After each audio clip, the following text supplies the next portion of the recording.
함께 해주실 분들입니다. 진성호 전 새누리당 의원, 허성무 경남대 초빙교수, 김성환 시사평론가, 김관옥 계명대 교수 이 자리에 나와 계십니다. 안녕하십니까? 안녕하세요. 북한에 억류됐다가 사망한 오토 원비어 씨의 장례식이 그가 졸업했던 고등학교에서 열렸습니다. 트럼프 대통령이 이제 북한을 다룰 나라, 미국임을 선언을 했는데요. 먼저 보시겠습니다. Pass on word that Otto Warmbier has just passed away. He spent a year and a half in North Korea. A lot of bad things happened, but at least we got him home to be with his parents. It's a brutal regime, and we'll be able to handle it. 북한은 이제 여러 가지 방법으로 미국의 압박을 받을 것 같습니다. CNN은 적극적으로 김정은의 비자금에 대해서 보도를 하기 시작했고요. 또 미국이 북한에 대해서 이제 제재 일변도로 갈 것 같긴 한데요.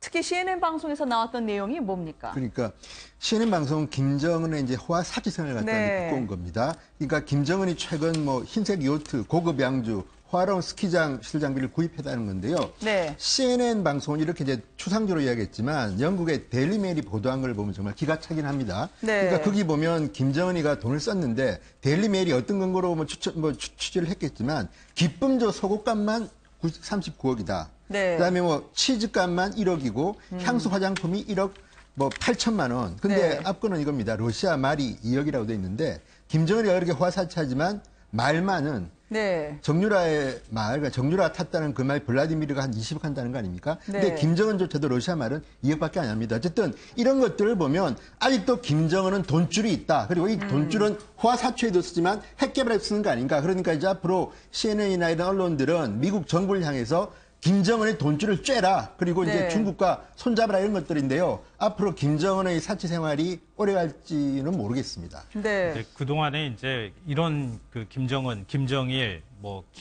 김일성 일가가 어느 정도 호화 생활을 했는지에 대한 얘기들은 굉장히 많이 나왔어요. 그랬죠. 비슷한 보도들이 나온 것도 굉장히 그랬죠. 많았거든요. 네. 많았는데 아직까지도 이 돈줄을 차단하고 있지 못하고 있다는 얘기는 차단하기가 그만큼 어렵다는 얘기예요. 네. 그러니까 북한의 대외무역 자체를 완전히 금지시켜가지고 지금 경제 제재하는 수준보다도 훨씬 더 고강도 경제 제재를 해야지 뭐 가능한 일이 될 수 있을지 모르겠지만 한 국가의 어떤 대외무역 자체를 완전히 못하게 만드는 게 그게 과연 가능한 일인가.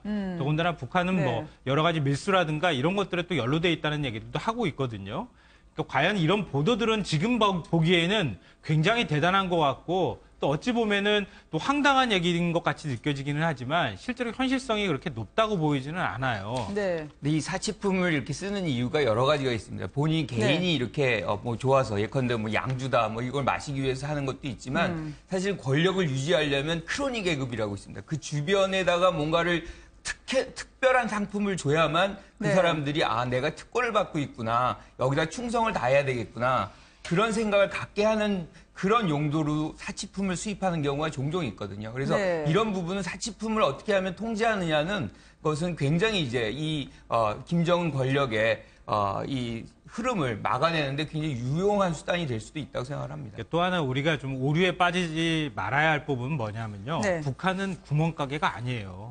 한 나라예요. 굉장히 네. 큰 국가고요. 인구도 굉장히 많습니다. 수천만이고요. 그리고 북한이 물론 이제 중국과의 교역이 가장 많은 부분을 차지하고는 있지만 북한에서 생산하는 뭐 석탄이라든가 뭐 이런 광물이라든가 이런 것들이 외국으로 많이 수출되고 있는 것도 현실이거든요. 그러니까 북한을 제재하는 방법이 과연 이런 것들을 막음으로 인해서 북한을 뭐 이른바 우리가 말하기는 뭐 호되게 정신 차리게 만들어서 북한을 변화를 유도할 수 있는 방법이 될 것인가 이런 거에 대해서는 저는 조금 회의적이긴 한데요. 오히려 더 실효성이 있는 제재 방법들을 찾아나가는 과정에서 이런 것들이 좀 논의됐으면 좋겠고 큰 틀 안에서 북한을 좀 압박할 수 있는 좀 더 실효적인 방법들에 관한 고민들이 같이 좀 병행이 돼야 될 것 같습니다. 지금 흘러가고 있는 방향은 뭐냐면요. 그런 북한 제재에 대해서 미중 대화에서 나왔던 것처럼 중국과 미국이 공조로 북한의 팔을 비틀 건데 우리나라의 역할이 보이지 않는다는 겁니다. 북한은 지금 핵무기까지 보관하라, 김정은의 지시라고 보도까지 나왔었거든요.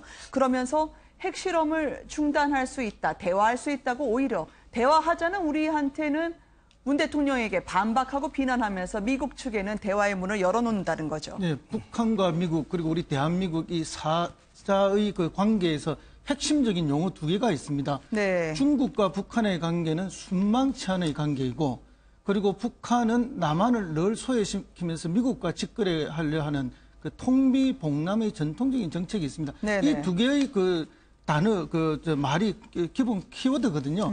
그렇기 때문에 이제 북한을 제재하기 위해서는 중국의 절대적 협조가 있어야만 실효성을 거둘 수 있는 것인데, 중국이 겉으로는 뭐 이렇게 많이 협조도 하고 또 북한에 화를 내고 하지만 실질적으로 결정적인 부분에 있어서는 제재에 동참하지 않는 그런 경향성이 있었기 때문에 미국을 중심으로 하는 제재의 실효성을 거두려면 중국의 실질적 협조가 필요하다는 것이고, 중국은 그럼에도 불구하고 실질적인 협조에 늘 소극적인 이유였던, 북한이 어려워지면 자기들도 힘들어진다는 그런 어떤 체제적 그런 그 지정학적 위치 때문에 늘 그런 문제가 있는 것이다, 이 말씀을 드리고요. 네. 그렇기 때문에 절실하게 중국의 협조가 필요하다. 그것을 끌어내기 위한 미국의 노력은 더욱 절실하게 가해질 수밖에 없다, 이렇게 봅니다. 그리고 뭐 네. 핵이라는 게 그렇지 않습니까? 지금 자기들이 핵 실험하고 자기들이 미사일 발사하고 있는데 그것을 먼저 선제적으로 자기들이 중단하고 동결해야만 대화를 할 수 있는 것이지, 미국과 우리의 훈련을 줄이고 잠정적이든 영구적이든 또는 우리가 먼저 무엇을 해야만 자기가 대화에 나오고 응하겠다는 것은 북한의 지나친 그런 전략 전술적 그냥 말이 아닌가. 실질적으로 그렇게 돼서 성과를 거두기는 매우 어렵지 않습니까? 이게 같이 신뢰 관계를 가고 같이 대화 관계를 위해서 노력해야만 가능한 일이지, 일방적인 선제적인 너의 조치만을 요구한다 해서 그것이 잘 되기는 어렵다고 그렇게 봅니다. 네. 근데 이런 게 저는 상당히 효과를 본다고 생각하는 게, 어떤 게요? 최근에 어쨌든 이런 어떤 미국이나 한국의 이런 강경한 입장들이 왜냐하면요. 네. 자, 인도 주재 북한 대사 인터뷰가 최근에 공개돼 가지고 이제 논란이 되고 있는데, 뭐라고 했습니까? 미국 측이 만약에 군사 훈련을 중단하면 우리 또한 핵과 미사일 실험을 잠정적으로 중단할 수 있다. 네. 저게 저는 인도 대사, 북한은 인도 대사 수준에서 할 수 있는 발언인지는 좀 의심스럽긴 합니다만, 자, 북한 당국의 허가 없이 저런 말을 할 수 있겠습니까? 북한에서. 그렇다면 지금 북한도 이제 눈치를 보기 시작했다는 거고요. 또 북한에 대한 성명들도 보면 문재인 대통령을 이제 직접 거명합니다. 근데 그 차이는 박근혜 대통령과는 달리 문재인이라는 이름은 거명하지 않지만 어쨌든 문재인 집권자. 대통령에 대해서도 네. 남조선 집권자는 비열한 추태라고 합니다. 이게 왜 그렇겠습니까? 문재인 대통령이 북한에 대해서 유화 정책도 쓰지만 지난번에 미사일 실험했을 때는 분명한 태도를 갖다 냈습니다. 그리고 네. 원비어가 사망했을 때 어쨌든 굉장히 아픈 마음을 표현하고 북한의 인권에 대해서 비판을 했습니다. 그렇다면 북한은 이렇게 상대를 하지만 나름대로는 약점이 잡혔다는 생각으로 인도 대사를 통해서 이렇게 이제 유화적인 제스처를 한 건데요. 북한은 어쨌든 이런 어떤 우리 강경한 그 입장 없이 무조건 따라가다가는 결국은 김정은의 전략에 말려들기 때문에 지금 전에 문재인 대통령이 좀 더 균형적인 입장을 취하는 것이 현명하다고 봅니다. 지금 하나 여쭤보고자 하는 건, 우리 한국이 어느 정도 비중으로 참여할 수 있을까? 한미 정상회담 사진만 찍고 말 건 아닐 텐데 말이죠. 오히려 북한이 저렇게 자유롭게 한미 정상회담 전에 공조를 흔들게 나서는 게 아닐까? 미국에는 대화 가능성을 저렇게 타진하면서 우리 측에 대한 저 노골적인 비난.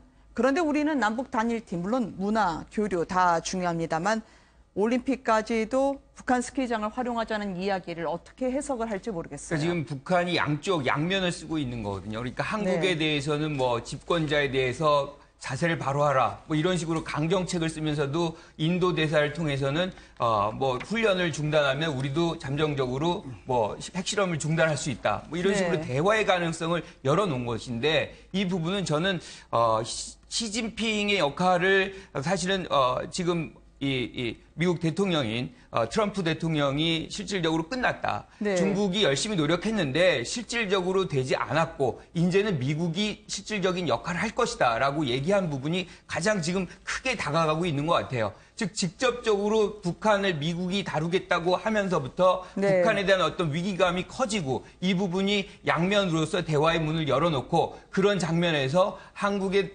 한미 정상회담의 상황에서 일정 부분 어떤 기조를 톤다운 시키려고 하는, 즉 미국의 어떤 공격이랄까요, 위기 고조를 조금 네. 더 완화시키려고 하는 그런 전략이 아닌가, 이렇게 생각을 합니다. 그러니까 그동안의 북한의 입장을 대변할 수 있는, 그러니까 협상 전술을 대변하는 말이 벼랑 네. 끝 전술이라고 하잖아요. 그렇죠. 지금 이제 핵무기 개발하고 그다음에 미사일 도발을 계속함으로 인해서, 그러니까 자기 스스로 지금 벼랑 끝으로 모르는 상황이거든요.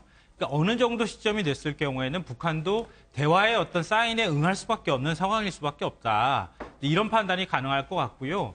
우리가 이제 일반적으로 대화를 하려고 할 때 혼자서 아무리 뭐라고 얘기를 해도 그냥 무시해버리면은 그것만큼 답답한 게 없거든요. 네. 근데 지금 북한이 어떤 방식으로든 우리가 보이는 제스처든 아니면 트럼프 대통령이 보이는 제스처든 간에 북한이 입장을 내놓고 뭔가 자기들의 얘기를 꺼내놓기 시작했다고 하는 점에서는 굉장히 긍정적이다. 그러니까 그게 대외적인 언론 플레이든 아니면 네. 대외적인 어떤 외교적 신호든 간에 북한의 입장을 적극적으로 얘기하면서 대화의 문도 열려있고 대신에 당신들이 군사도발을 하지 마라 이렇게 얘기했다는 것은 뭔가 자기들의 얘기를 하고 있고 우리가 그 얘기를 받거나 미국이 받아줄 경우에 어떤 방식으로든 대화가 재개될 가능성이 있다는 걸 보여주는 네. 뭐 한편으로 보면은 긍정적인 신호가 될 수도 있다고 저는 생각합니다. 불똥이 지금 평창올림픽에까지도 갔나요? 지금 스폰서, 기부자들을 위한 숙소 이 부분에 대해서 조금씩 어깨에 힘주려고 하는 미국 측 움직임도 느껴지고요.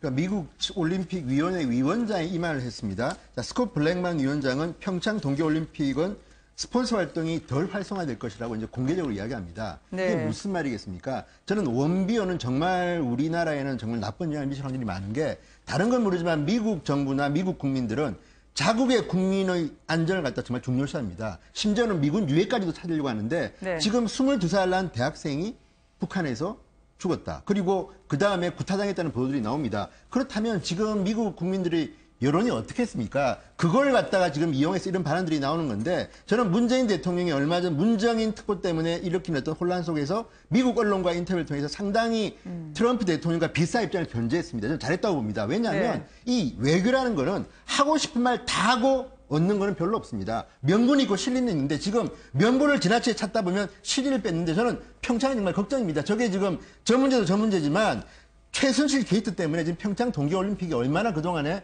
좀 지지부진했습니까? 이걸 갖다가 지금 도종환 장관 새로 갔지 않습니까? 네. 성공시켜야 되는데 국제적인 문제도 이렇게 미국 올림픽위원회 위원장 이런 말 할 정도면요. 정말 우리는 외교 잘해야 될 것 같고요. 강경화 장관이 앞으로 할 일이 참 많아질 것 같습니다. 네. 근데 문정인 특보의 얘기는 좀 다른 겁니다. 외교적 차원에서 우리가 해석을 해야 되고요. 이 네. 부분은 평창 얘기는 좀 달라요. 지금 저도 어떻게 생각이 드냐면 자꾸 어떤 이슈가 발생을 하면 그것을 남북과의 어떤 화해라든가 협력의 어떤 매개고리로 좀 활용하려고 하는 그런 의사들을 가진 분들이 있는데 시기적으로는 굉장히 부적절합니다. 지금 미국에서는 원비어 같은 것이 굉장히 그 사망 사건이 워낙 커져서 네. 사실은 뭐 우리가 지금 뭔가 한미 정상회담 할 때도 부담을 주고 있는데 지금 이런 발언까지 가면 미국의 입장에서는 자꾸 우리의 기조와 벗어나서 한국이 움직이려고 한다. 그런 생각을 계속 갖게 되거든요. 그래서 모든 부분들을 좀 천천히 이렇게 어떤 큰 틀에서 세워놓고서 한미 정상회담 이후에 좀 풀어나가는 그런 어떤 과정이 좀 필요한 거 아닌가. 그렇게 결국은 생각합니다. 원비어 이 사망 네. 사건이 결국 북한의 인질 외교가 스스로 인질로 잡히는 그런 방식이 됐다 저는 봅니다. 결국은 네. 어떤 그 대화와 화해 협력을 갈 것인가 제재와 압박을 갈 것인가의 사이에서 이 의견 조정을 해야 되는 상황에서 결국은 제재와 압박으로 갈 수밖에 없는 그 선택밖에 없는 그런 배랑으로 오히려 북한이 우리를 몰고 있다 이렇게 봅니다. 네. 벼랑 끝에 서 있는 건 우리나라도 역시 마찬가지인 것 같아요. 이제 선택의 시간이 다가오고 있습니다. 국회가 상당히 중요할 텐데요. 지금 여당은 인원이 적고 야당은 여론의 힘을 못 받는 상황입니다. 서로 손잡을 법도 하건만 오늘 여야 원내대표 회동 결국 여당의 우원식 원내대표 눈물까지 보이게 했습니다. 함께 보시겠습니다. 협치는 끝날 때까지 끝난 게 아니다. 늘 그렇게 생각하고 지난 한 달 동안 입에 침이 마르도록 전화를 하고 그 야당 원내대표실에 정말 발품을 팔면서 을도 이런 을이 없습니다. 정부가 가장 중요하게 하고 싶은 것을 아예 논의도 못하게 하는 국회가 심사는 못 들어가도 국회가 논의도 못한다는 게 말이 됩니까? 국민들의 요구가 얼마나 높은데? 저는 이거는 자유한국당이 정권교체를 인정하지 않는 겁니다. 이건 대선 불복입니다. 국민의당에도 섭섭합니다. 그런 논의가 있으면 옆에서 좀 도와주셔야죠. 추경 논의 그거 왜 못하냐 이렇게 좀 도와주셔야죠. 제가 정말 한 달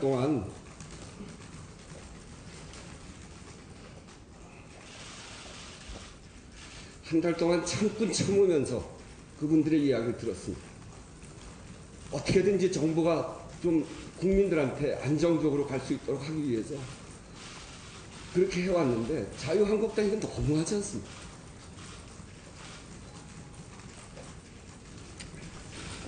그 질문 없으면 남성의 눈물은 무죄라고 했던가요? 오죽하면 여당 원내대표가 눈물까지 보여야 했을까? 쉽지 않은 그동안의 협상 과정을 보여주는 듯합니다만 지금의 여당의 처지를 단적으로 드러낸 것 같아요. 그렇습니다. 원식 원내대표가 야당 시절 을지로위원회 위원장을 했거든요. 네. 그래서 을의 눈물을 닦아주는 일을 하겠다 해서 열심히 뛰었습니다. 뭐 그때 당시 저도 같이 활동을 많이 하기도 했었는데요. 네. 지금 오늘 본인의 눈물을 본인이 스스로 닦고 있는 걸 보니까 여당 되면 좋을 줄 알았는데 여당 되어서 원내대표 해보니까 진짜 각 같은 을이라고 말할 수 있는 야당을 상대하기가 너무나 힘들었다. 자기는 갑인 줄 알았는데 자기는 여전히 을이었다. 이런 걸 뭐 보여주는 것 같은데요. 그것이 지금의 그 여소야대 상황에서 국회의 현실을 그대로 반영하는 것이 아닌가. 그만큼 여당 대표로서도 어렵고 청와대도 쉽지 않은 정국이다. 이렇게 보입니다. 네, 을 같은 갑이 여당이고 각 같은 을이 야당이다. 이 주요한 말씀이신 것 같아요. 야당의 문은 굳건하기는 하지만 이 어렵게 벽을 넘고 출근하신 분이 있습니다. 바로 강경화 외교부 장관 아니겠습니까? 이분이 그런데 그동안 일선의 공무원들이 타던 차, 소나타를 애용하기 시작하면서 외교부 직원들 차관급이 가장 진땀을 흘리기 시작했다죠.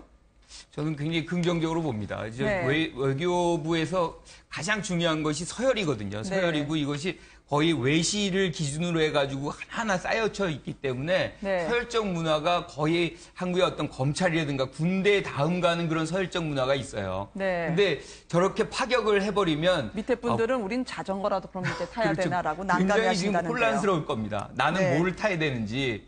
근데 이런 것은 이 수직적 문화를 뭔가 이렇게 변화시키는 부분에서는 하나의 어떤 시작점이 아닌가. 그런데 이걸로 네. 끝나서는 안 되겠죠. 결국엔 어떤 외교부의 어떤 내용적인 제도적 변화로 이게 이어져야 되는 것이고 그것까지도 우리 강경화 외교부 장관이 지금 사실 숱한치 않은 그런 청문 과정을 거쳤잖아요. 그러니까 보다도 좀 실력을 보이는 부분을 이렇게 형식적인 면도 있지만 내용적인 면도 좀 보여줬으면 좋겠습니다. 근데 저게요, 소나타도 중요하지만 3800cc에서 2000cc로 내려온 것도 중요하지만 하이브리드라는 게 굉장히 중요한 겁니다. 그러니까 하이브리드가 무슨 네. 뜻입니까? 뭐 잡종, 그러니까 둘 이상을 다 합친다는 건데 지금 강경화 후보자는 고시 출신이 아닙니다. 그리고 장관 된 뒤에 비고시 출신도 이제 흡수하겠다고 그랬습니다. 네. 하이브리드 탄 거 아닙니까? 그리고 저걸 보는 사람들의 모습은 그럴 겁니다. 아, 이제 우리 외교부도 순혈주의에서 혼혈주의로 가는구나 하는 거고요. 또 하나 환경과 관련해서는 이런 일들이 있습니다. 이명박 정부 시절에 박재환, 그 당시는 왕수석으로 불렸던 박재환 네. 수석이 나는 모닝 타고 출근하겠다. 왜 하이브리드 환경을 생각하겠다. 그래서 타니까 다른 수석들 차를 전부 다 1500cc로 다 바꿨습니다. 네. 수석이 차관급 내지 장관급 중간쯤 되는 자리인데 어쨌든 전부 다 1500cc를 보니까 수석들이 기자들 만나서 뭐라고 하냐면요. 술 먹이면서 야, 우리 힘든데 너무 위험하다고 그래. 좀 써줘. 그러니까 그래서 기사들이 많이 나왔습니다. 네. 1500cc는 너무한 거 아닌가. 그렇다면 수석도 1500cc를 탄 과거가 있는데 강경화 장관이 2000 타는 건 저는 별거 아니고요. 오히려 저는 지금 외교부에 있는 차들을 만약에 대기시켜놓고 새로 적은 차를 산다? 이것도 뭐 낭비 아닙니까? 낭비. 그러니까 네. 저는 그런 생각하지 말고 오히려 강경화 장관에 맞는 일을 열심히 하고 지금 타던 차는 타십시오. 네. 안 그러면 그 차 또 창고로 가버리면 또 얼마나 이건 낭비입니까? 근데 관용차 다이어트요. 예, 네, 밑에 관용차 분들은 다이어트 뭐 힘들지만. 중요하긴 하지만 저는 차가 뭐 다는 아니라 생각합니다. 결국 업무 성과로서 나타내야 되는데 외교부의 네. 뭐 업무라는 게 이제 사관과의 주 외교 아니겠습니까? 네. 거기서 우리 국익을 잘 지켜내는 것이고 그다음에 외교부 업무 중에 우리 국민들이 늘 불만을 갖고 있는 것이 영사 업무가 하나 있습니다. 사실 우리가 해외 여행을 가거나 해외 거주를 할 때 늘 불안하고 위험에 처했을 때 우리 대사관이나 영사관으로부터 크게 도움을 받지 못한다는 불평 불만이 많이 있었거든요. 네. 이번에는 뭐 정상적인 외교 업무도 중요하지만 그 외에 영사 업무 부분도 제대로 좀 지켜서 국민들의 피부에 와닿는 외교부의 업무가 좀 잘 되었으면 하는 그런 바람이 있습니다. 시작은 비교적 값이 덜 나가는 소나타지만 일성을 시퍼렇습니다. 일제히 대사관, 영사관의 재외공관장 사표를 내라고 하던데요. 네, 이것은 사실은 굉장히 파격인 것이죠. 전면적으로 사표를 받아서 거기서 선택적으로 수리를 할 사람 수리를 하고 아니면 유임시킬 사람 유임시키겠다 이런 것인데 네. 기본적으로 이제 그 기준을 설정해야 되겠죠. 왜냐하면 많은 사람들이 거기에 해당 사항이 되기 때문에 어떤 기준으로 어떻게 인사가 밝혀지는지 이것이 어떻게 보면 공정성이 굉장히 중요합니다. 그리고 객관성도 중요하고요. 그래서 일단 사표를 받고 그것을 어떻게 처리하느냐를 좀 더 공개적으로 투명하게 좀 처리를 하는 것이 좀 필요하다 이렇게 네. 생각합니다. 저거는 어쩌면 당연할 수도 있습니다. 원래 이제 외교관 인사라는 게 봄, 가을이 있고 또 외교관도 임기라는 게 있습니다. 그럼에도 불구하고 정권이 저렇게 바뀔 경우는요. 4강 대사는 무조건 나는 바뀐다고 생각하면 되고 네. 늘 그래왔으니까. 그리고 나머지 대사들도 대개 보면 이게 공개가 돼가지고 언론에 보도되느냐 안 되느냐의 차이지 대개 새로운 대통령이 오게 되면 공관장들 160명 정도는 나는 이제 다시 재심을 받든지 아니면 한국 들어가야겠다는 생각을 하기 때문에 제가 볼 때는 큰 의미는 없습니다. 다만 문제는 이제 강 장관이 인사를 갖다 제대로 못할 경우에나마 뭔가 이야기가 나오겠지만 저거는 어떤 의미에서는 관례이기도 하고 또 저게 새 대통령이 와서 이 외교 어떤 시스템을 바꾸는 데 따라서는 일괄 사표내는 게 저는 개인적으로는 맞다고 봅니다. 그리고요, 외국에 나가보면 우리 각 네. 교민회 회장들을 다 만나볼 수 있지 않습니까? 많은 나라에 다니면서 저도 교민회 회장들을 만나보면 우리 대사관에 대해서 그렇게 불만들이 많아요. 그것은 그만큼 우리 대사관들이 일을 잘 못한다는 반증 아니겠습니까? 네, 그게 네. 다는 아니겠지만 그런 의미에서 보면 이번 정부에 들어서 이렇게 대사들에 대한 평가나 교체의 기준도 제대로 마련하고 이후의 업무를 좀 만족도가 있게 추진하도록 그 부분에 있어서 강 장관이 제대로 좀 해야 된다고 그렇게 봅니다. 그러니까 네. 정권이 바뀌고 난 다음에 관례적으로 저렇게 전부 다 사표를 일단 제출하고 재신임을 받는 과정들이 있었다고 생각이 되는데요. 저는 이제 또 하나 말씀드리고 싶은 거는 지난번에 이제 미얀마 대사도 그랬고 베트남 영사도 그랬고 그러니까 최순실 씨가 이 외교 문제까지 손을 뻗쳤고 거기에서 영향력을 행사했다고 네. 하는 게 거의 사실로 드러나고 있지 않았습니까? 그랬던 것처럼 도대체 어디까지 대사관이라든가 영사관에 이 영향력을 발휘했는지 인사 문제에 간섭을 했는지 우리가 모르는 상황이거든요. 그런 면에서라도 이번에 전체가 다 재신임을 한번 받아보는 게 나쁜 방법은 아니다 이렇게 생각합니다. 네. 물갈이, 싹쓸이 하면 청소 전문가 접니다. 부패 세력 제 앞으로 모이세요. 제가 모래시계 검사 아닙니까? 라고 말하실 수 있는 분입니다. 바로 홍준표 전 경남지사인데요. 오늘 취재진과 만난 자리에서 홍준표 전 지사는 의외로 말을 아꼈습니다. 그렇지만 어제까지만 해도 이분이 바른정당에 대해서는 기생정당, 국민의당에 대해서는 어차피 합쳐질 정당이라고 해가지고 많은 분들의 일명 분노를 한꺼번에 다 진공청소기처럼 끌어모은 분 아닙니까?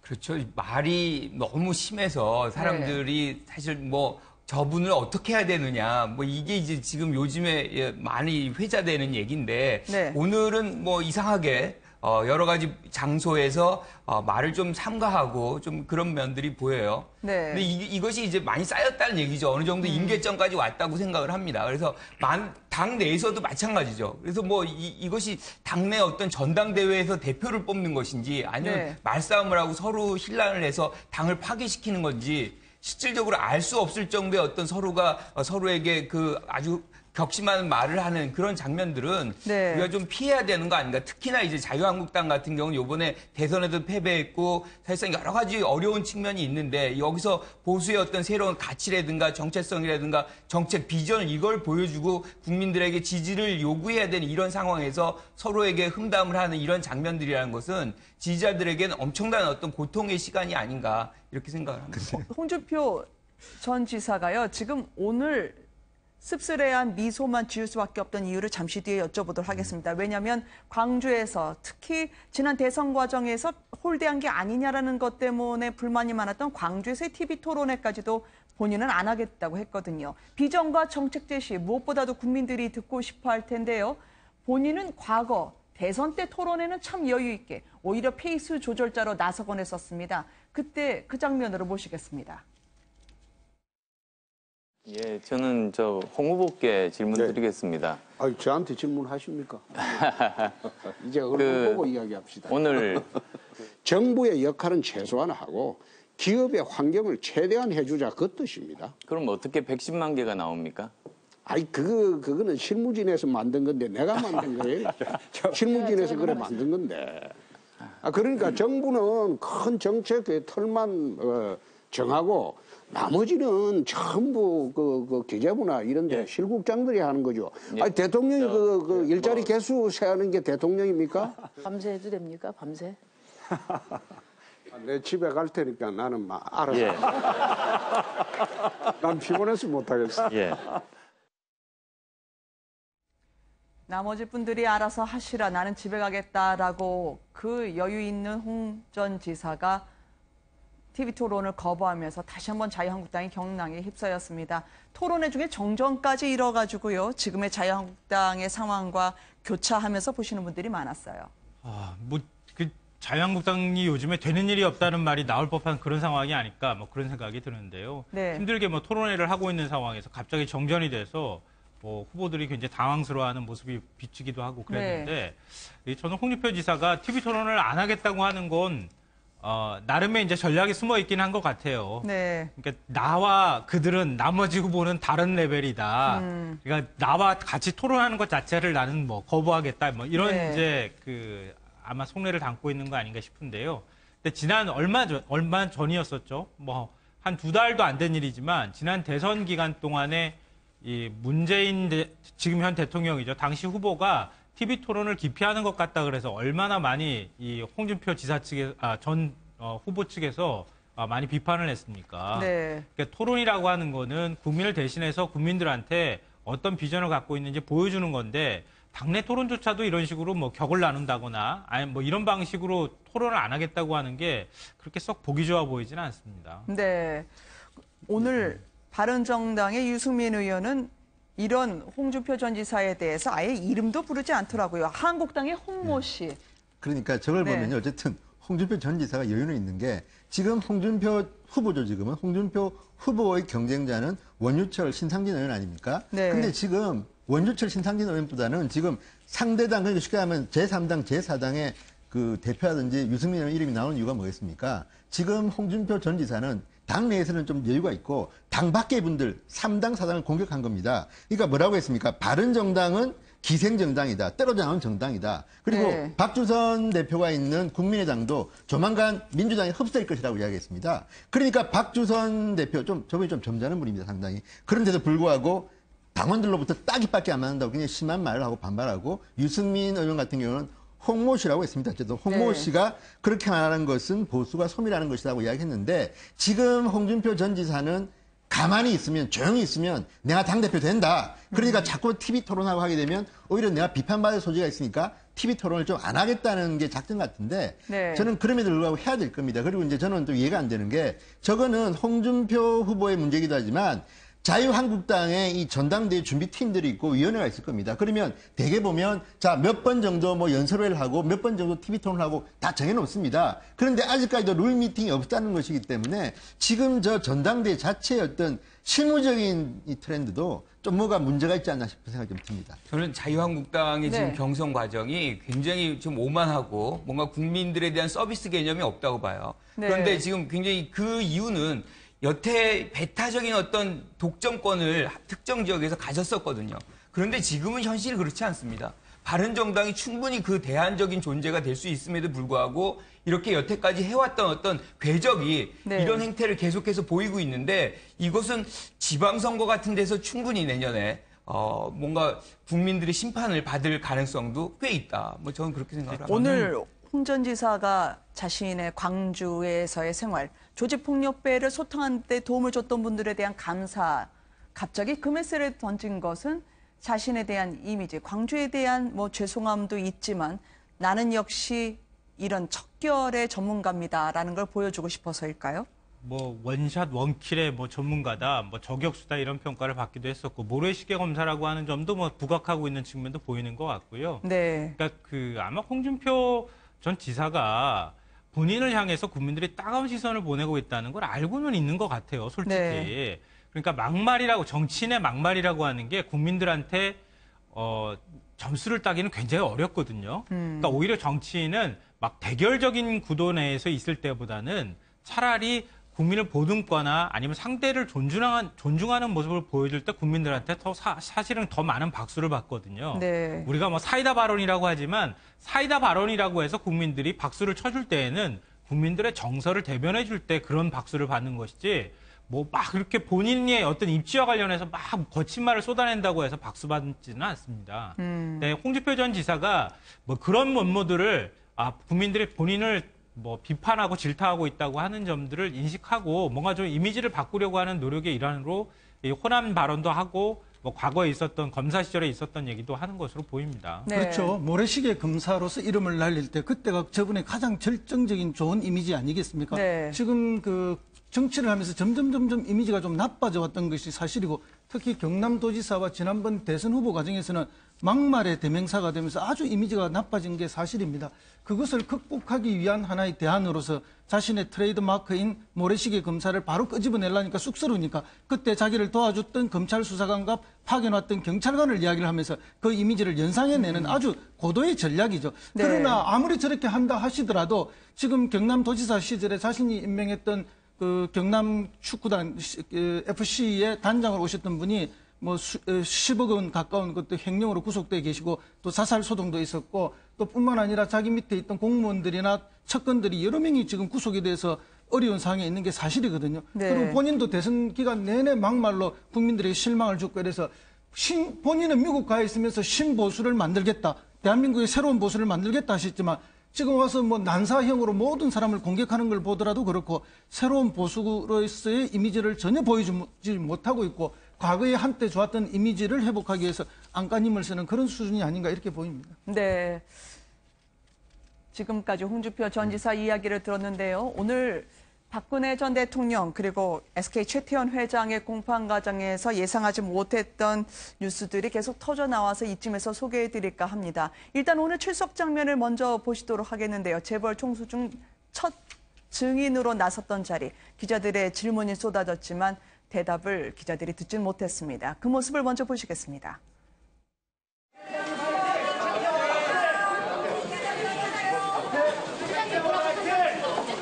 대통령 국세 때 89억 내라고 강요받으신 건가요? 면세점이나 고기먹방 얘기 하셨나요? 사면 대가로 돈을 요구받은 건가요? CJ 헬로비전 인수 실패한 거 그게 독대에서 거절한 건 아닌가요? 네.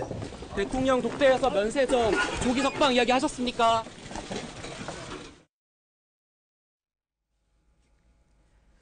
최태원 회장의 지난해 2월에 바로 비공개 안가 면담, 무슨 일이 벌어졌는지에 대한 집중적인 오늘 검찰의 추궁이 있었습니다. 알고 보니까 본인은 이제 먼저 사면이 됐고 동생은 영어의 몸이기 때문에 조카들 보기가 좀 미안하다. 완곡하게 가석방을 부탁한 사실이 드러났다고요.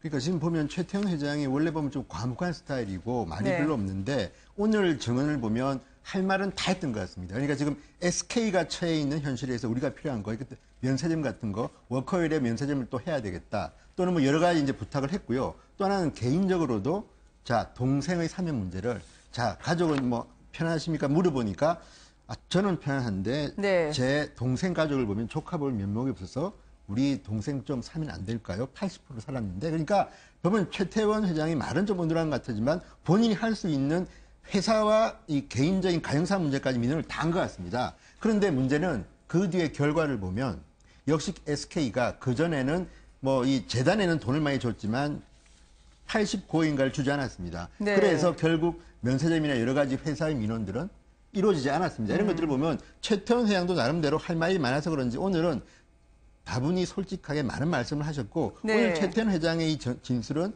박근혜 전 대통령한테는 좀 불리하게 작용할 것 같습니다. 네. 오늘 그 재판에서 굉장히 주목되는 부분이 뭐였냐면요. 네. 박 전 대통령하고 최태원 회장의 독대가 박 전 대통령 측에 그러니까 안종범 전 수석이 먼저 연락을 해서 이루어진 것이다. 네. 이거 하나 하고 둘째로는 K스포츠재단하고 미르재단의 SK에서 111억 원을 출연하기로 했습니다라고 하니까 감사의 뜻을 박 전 대통령이 표시했다. 네. 이겁니다. 사실은 지금 이제 그 최태원 회장의 경우에는 뇌물죄가 적용돼 있지 않은 상황이긴 한데요. 그러니까 오늘 발언 나온 것 중에서 박 전 대통령은 그동안에 K스포츠재단하고 미르재단을 청와대가 주도해서 박 전 대통령과 최순실 씨가 주도해서 만든 것이라는 것을 다 부인해 왔거든요. 근데 지금 최태원 회장을 만났을 때 출연 사실을 듣고 네. 그리고 고맙다는 얘기를 했다는 얘기는 그 재단을 만든다는 사실을 박 전 대통령이 인지하고 있었다는 얘기이고요. 거기에 따라서 고맙다고 얘기했다는 것은 과거 우리가 굉장히 많이 얘기해왔던 것처럼 박 전 대통령이 퇴임 후를 대비해서 만든 재단이든 간에 최순실 씨가 어떤 목적으로 사익을 추구하기 위해서 만든 재단이든 간에 박 전 대통령은 재단을 설립하는 과정에서 출연하는 과정에 아주 깊숙하게 개입했다고 하는 사실을 오늘 재판에서 다시 확인하고 할 수 있었다는 게 굉장히 중요한 의미가 있는 것 같습니다. 네, 공판 과정에서는 최태원 회장의 아내 노소영 관장이 박 전 대통령에게 사면을 반대하는 취지로 편지를 보냈다라는 내용까지 공개가 됐었네요. 그렇죠. 그 안에 뭐 이 혼외자 얘기까지도 뭐 이제 거론이 되고 그랬던 것 같은데 사실은 이게 뭐 우리가 어떻게 보면 정경유착의 어떤 단면, 국민들이 좀 거북한 이 얘기가 이제 이 재판 과정에서 다 드러나는 것 같습니다. 결론적으로 저렇게 정경유착이 유지가 되는 한은 한국 정치건 뭐 경제건 발전하기 굉장히 어려운 측면이 있는 거죠. 이번 기회에 단절이 되는 계기가 됐으면 좋겠습니다. 네. 내연녀하고 슬아의 딸이 있다라는 부분까지 애써 검찰은 최 회장으로부터 답변을 이끌어내려고 했던 것 같은데요. 그게 정경유착에 크게 본론으로 들어가는 부분은 아닐 텐데 박 전 대통령은 오늘 출연금 액수를 구체적으로 밝히지 않은 대답이 나오자 만족스러운데 미소를 짓기도 하고요. 초집중의 모습, 전에 쓰지 않았던 안경을 쓰고 오늘 재판에 참석했다고 합니다. 그러니까 저도 오늘 보니까 그 전에 박근혜 전 대통령이 이제 저기 피고석에 앉아가지고는 때론 졸기도 하시고 낙서도 하고 그림도 그렸다는데 오늘 같은 경우는 그동안에 안 썼던 안경을 처음으로 쓰고 나왔습니다. 네. 그리고 뚫어지게 봤고요. 밤에 최태원 회장은 박근혜 옆에 앉아있는 박근혜 전 대통령을 쳐다보지도 않았다는 겁니다. 네. 그렇다면 어떤 거겠습니까? 박근혜 전 대통령 오늘이 굉장히 중요한 진술입니다. 그리고 저 자리는 독대한 자리 아니겠습니까? 그러면 이 사람이 무슨 이야기 하나를 내부적으로 할 테고요. 또 하나는 지금 노소영 씨의 편지 이야기가 나왔지만 저는 정말 이 독대한 자리에서 안종범 전 수석에 이런 분들이 굉장히 많은 자료를 준 것 같아. 왜? 네. 자, 최태원 회장의 약점이 될 수 있는 여러 가지 것들을 갖다가 다 이야기한 겁니다. 왜 저 자리에서 이 편지가 거론돼야 됩니까? 상식적으로 저는 이해가 잘 안 됩니다. 그렇다면 아마도 박근혜 전 대통령의 참모들은 최태원 회장의 가장 아픈 부분 또는 가장 바라고 있는 그런 민원 부분을 갖다가 자료를 많이 준 것 같고요. 실제로 안종범 전 수석은 SK 측에 전화를 해서 몇 가지 이야기까지 한 걸 보면 나름대로 굉장히 치밀하게 준비한 자리고 또 저 자리에 대화들 아까 말했던 얼마를 갖다가 이제 재단에다가 냈고 또 앞으로 어떻게 할 거고 이런 것들은요. 정말 대통령과 대기업 총수의 독대 만남에서는 좀 이해하기 좀 힘든 부분이 많았던 그런 대화였던 것 같습니다. 네.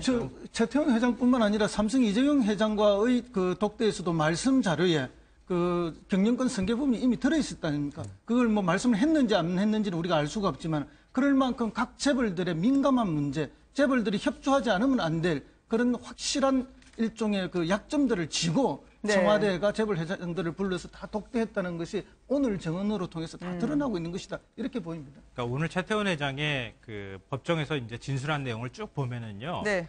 SK가 민원을 어떤 부분들에 대한 얘기들이 많이 들어가 있거든요. 많이 들어가 있는데 박근혜 전 대통령의 보였던 태도, 반응을 보면은 민원에 대해서는 별로 반응을 보인 게 없어요. 나 이렇게 해주겠다, 저렇게 해주겠다 이런 말을 한 게 없거든요.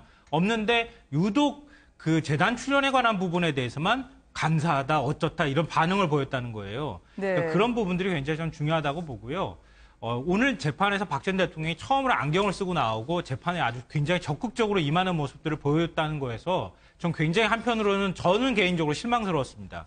왜냐하면 박 전 대통령의 태도가 본인과 직접 만나지 않은 사람에 대해서는 무조건 나는 그 사람들과 관련이 없는 것이야. 그리고 딱 아예 끊어버리고 관심도 없는 것처럼 행동하고 막 그림 그리고 뭐 지우개로 지우고 이렇게 했다고 하는데 네. 자기가 만난 사람이잖아요. 최태원 회장은. 최태원 회장과 만났던 사람들 얘기를 들으면서 그 사람들이 혹시 불리한 진술을 나한테 하지 않을까라고 하는 이런 것들이 나올 때는 막 적극적으로 재판에 임하는 모습. 왠지 좀 너무 양면성이 보이는 것 같아서 저는 굉장히 보기가 좀 좋지가 않았습니다. 그보다 더 상상 이상에 계신 곳이 있습니다. 최순실 씨에 대해서는 오늘 검찰이 최순실 씨가 교도소 내에서 휴대폰을 2번이나 사용했다라는 부분을 적시하면서요. 도대체 변호인 면담 중에 나온 건지 모르겠습니다만 상상하지 못했던 일이 아닙니까? 피고인이 그것도 수감자가 휴대폰을요. 오늘 함께해 주신 여러분들께 감사드립니다. 고맙습니다.